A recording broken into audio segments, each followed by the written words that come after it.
누구나 매일 꿈을 꾸지만 꿈의 내용을 어떻게 받아들이는지는 사람에 따라 천차만별입니다.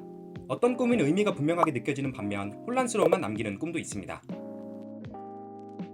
우리는 자면서 하루에 3-4개의 꿈을 꾸지만 실제로 다 기억하지는 못합니다.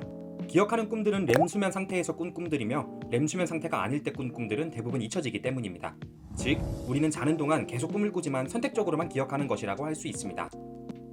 현대에 들어 정신분석의 입지가 좁아지면서 꿈은 단순히 잠을 자는 동안 생기는 뇌활동의 부산물일 뿐 어떤 의미도 가지지 않는다는 주장이 힘을 얻기 시작했습니다. 꿈을 해석하기보다 뇌과학적으로 풀어내려는 시도가 힘을 얻게 된 것입니다.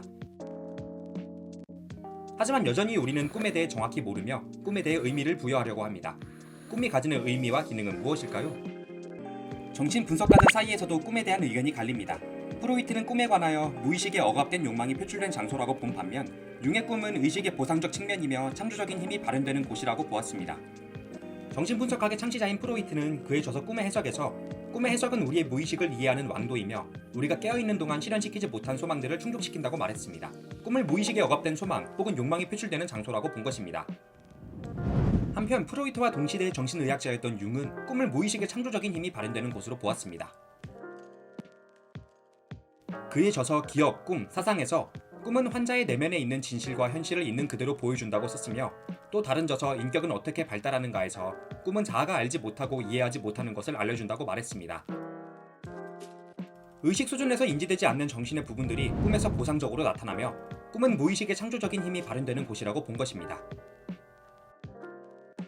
그는 반복적으로 꿈에 나오는 이미지나 테마들에 주목하고 그것들과 연관지어 떠오르는 것들을 펼쳐 보이는 연상을 해봄으로써 내면의 중요한 모습들을 이해할 수 있을 것이라 생각했습니다. 이것을 올바르게 인지했을 때 미처 모르고 지냈던 의식의 새로운 가능성과 창조성으로 이어질 수 있다는 것입니다. 그렇다면 우리는 꿈을 어떻게 다루고 이해해야 할까요? 융학파의 분석가 로버트 존스는 스스로 해볼 수 있는 간단한 꿈 분석 과정들을 다음과 같이 제시합니다. 첫 번째, 꿈을 구체적으로 적어보기. 일어나자마자 꿈에서 나온 아주 작고 사소한 디테일까지 꿈 일기에 작성합니다. 두 번째, 연상해보기.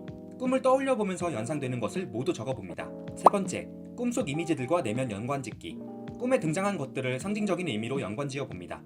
예를 들어 꿈에 유명 인사가 나왔다면 그 자체에서 의미를 찾기보다는 인물이 상징하는 것을 생각해봅니다. 네 번째, 꿈 해석하기. 써놓은 것을 바탕으로 꿈을 해석합니다. 꿈에 나오는 사람, 사물들은 나의 내면의 다양한 양상들이 상징적으로 나타난다는 것을 기억하며 스스로 납득이 되는 방향으로 해석해봅니다. 다섯 번째, 꿈 구체화시켜보기. 꿈 일기를 쓰거나 꿈 내용을 그림으로 그리는 것처럼 시각화하여 구체화시켜봅니다. 방법 자체는 어렵지 않지만 본인의 콤플렉스로 인해 균형 잡힌 이해가 어려울 수 있으므로 수련을 받은 전문가, 정신분석가의 도움을 받는 것을 권장드립니다. 융은 꿈을 분석할 때 섣부르게 판단을 내리기보다는 꿈에서 나타난 상징들이 보여주는 대로, 꿈이 이끄는 대로 그 흐름을 따라갈 것을 강조했습니다. 실제로 융에게 찾아온 한 환자의 꿈 해석 사례를 소개해볼까 합니다. 융에게 한 여성 환자가 찾아왔습니다. 꿈에서 그녀는 폭이 넓은 강을 건너려고 했지만 건널 수 있는 다리는 보이지 않았습니다. 조금 더 걷자 강을 건널 수 있을 만큼 얕아지는 부분이 보였습니다. 그녀가 막 강을 건너려고 할 때 큰 개 한 마리가 물에 숨어 있다가 그녀의 발목을 붙들었고 그녀는 공포에 찬 채로 일어났습니다. 환자는 스스로를 연약하고 예민하고 여성적인 사람으로 인식하고 있었습니다. 이 여성에게는 동성애 관계의 연인이 있었고 그 관계 안에서 평소 성격과 대비되는 남성적인 감정들, 즉 분노, 증오의 감정들을 느끼고 있었지만 이를 자신도 모르게 억압하고 더욱이 표현하지 않고 있는 상황이었습니다. 융은 환자의 꿈에 나타난 강은 그녀의 억압된 남성적인 측면을 상징한다고 생각하였습니다.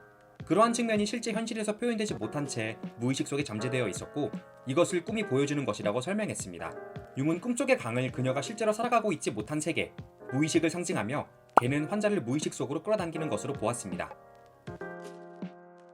융의 분석을 들은 환자는 본인의 무의식 속에 억압되어 있던 감정들을 인지할 수 있었고 그 후 그녀와 연인과의 관계는 새로운 국면으로 넘어갈 수 있었다고 합니다. 즉, 무의식을 인식하고 나서야 비로소 강을 건너갈 수 있었던 것입니다.